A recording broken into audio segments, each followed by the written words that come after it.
Одбележувањето на годишнината од раѓањето на Гоце Делчев е зад нас, но во следните 6 месеци ќе се соочиме со уште неколку предизвици поврзани со чествувањето на личности од македонската историја, кои преку работата на Мешовитата историска комисија станаа заеднички.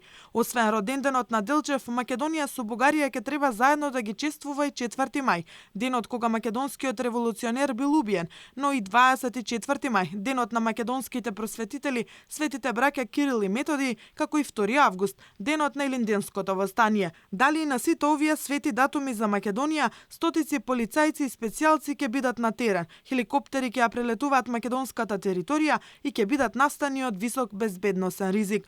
За деновите на кои ги чествуваме големите имиња за македонскиот народ, бугарите веќе се најавија дека ќе дојдат, да се поклонат и да им одадат почит. Главни датуми за заеднички прослави меѓу бугарите и македонците. 5 главни датуми во текот на годината за сега. 4 февруари, годишнина од раѓањето на Гоце Делчев. 4 мај, годишнина од смртта на Гоце Делчев, 24 мај, денот на Свети Кирил и Методи и бугарската писменост, 14 јули, битката на ножот, 2 август, Илинден, ден на Илинденското востание. Во Македонија заеднички прослави се и посветени на Свети Климент Охридски и на Свети Наум Преславски, кои постепено ќе се воспостават како традиција за заеднички прослави.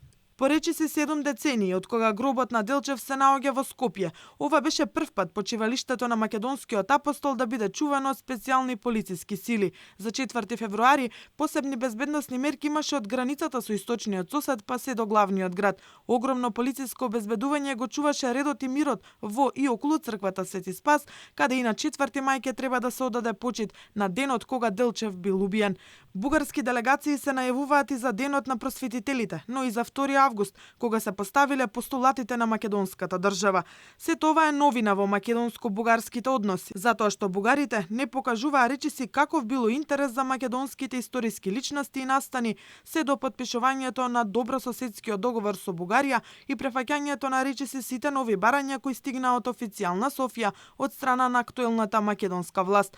Под максимата политиката на политичарите, историјата на историчарите, лани во август беше објавено дека членовите на Мешовитата македонско-бугарска историска комисија се договориле дека браќата Кирил и Методи, царот Самуил, светите Климент и Наум, Григор Прличев треба да бидат дел од заедничката историја, бидејќи ние не сме можеле да го имаме ексклузивитетот дека тие се само наши.